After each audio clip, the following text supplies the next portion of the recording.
আমাৰ শিপনশিলা লাইব্ৰেৰীত আজি এখন সাধাৰণ সভা হৈ গ'ল। এই সাধাৰণ সভাখনৰ উদ্দেশ্য আছিল আমাৰ শিপনশিলা পাহাৰত বন ধ্বংস কাৰ্য চলি আছিল।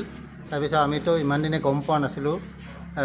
তেওঁলোকক ফৰেষ্টৰ মানুহ ৰেঞ্জাৰ আমাৰ শংকৰ ৰায় ছাৰে হাতেলতে ধৰি পেলাই তেওঁলোকক অভয়পুৰীত লৈ যোৱা হয়।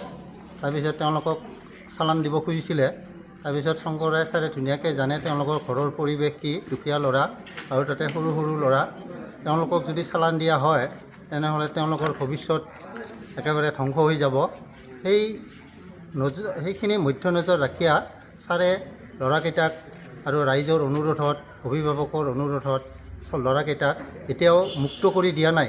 তেওঁলোকক বনত এৰি দিছে, যাতে ৰাইজে যদি হেৰি কৰি আজিৰ পৰা আৰু এনেকুৱা কাম যাতে নহয়, তেওঁলোকে যাতে তেওঁলোকৰ যদি আৰু কোনোবা জড়িত আছে তেওঁলোককো যাতে তেওঁলোকে হেৰি কৰে।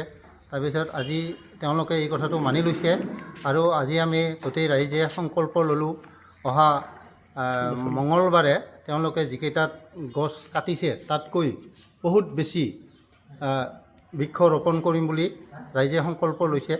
আৰু সেই বৃক্ষখিনি সেই ল'ৰাকেইটাৰ দ্বাৰাই 1 বছৰৰ কাৰণে ৰক্ষণাবেক্ষণ দিব বুলি তেওঁলোকে প্ৰতিশ্ৰুতি দিছে। আৰু এইখিনিয়ে আমাৰ ৰাইজৰ আজিৰ সিদ্ধান্ত। আৰু ইয়াত এই যে মানুহকেইটি এৰি দিয়া হ'ল, তেওঁলোকৰ MP ছাৰৰ লগত তোমাৰ জড়িত আছে নেকি? এইখিনিতো নাই, তেওঁতো MP আমাৰ ৰাইজৰ হেঁচাতে দিছে। তেওঁ কোনো টকা পইচাৰ লেনদেন আৰু কোনো MP ছাৰ বা হেৰিবিলাকৰ লগত কোনো লেনদেন নাই। তেওঁ নিজৰ ল'ৰাকেইটাক সহায় কৰিছে, সহানুভূতি কৰিছে। ল'ৰাকেইটাই মানে সত্য কোৱাৰ কাৰণে তেওঁ দয়া উপজিল, সেই খাতিৰতে তেওঁ। তাৰমানে এটা কথা বুজিলোঁ যে ইয়াত আমাৰ ৰেঞ্জাৰ ছাৰ শংকৰ ৰায়ে, মানে বঙাইগাঁও যিটো অভয়পুৰী ৰেঞ্জৰ যি শংকৰ ৰায়, তেওঁ আমাৰ মানে এই মানুহকেইটিৰ লগত কোনো মেটেৰিয়েল নাই বুলি আমাৰ ৰাইজে মানে প্ৰতিশ্ৰুতি লৈছে। আজি কথাখিনি আলোচনা হৈছে ন? আলোচনা হ'ল। তেওঁৰ সেইবিলাকৰ লগত কোনো মেটেৰিয়েলেই নাই।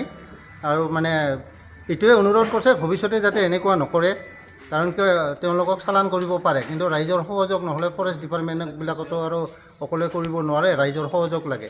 সেইকাৰণে তেওঁ সকলো কথা মধ্য নজৰ ৰাখিয়া ল'ৰাকেইটাক এতিয়াও বনত ৰাখি আছে, মুক্ত কৰি দিয়া নাই। ভৱিষ্যতে যদি হেৰি হয় তেওঁলোকক আকৌ জেলত পঠাব পাৰে তেওঁ।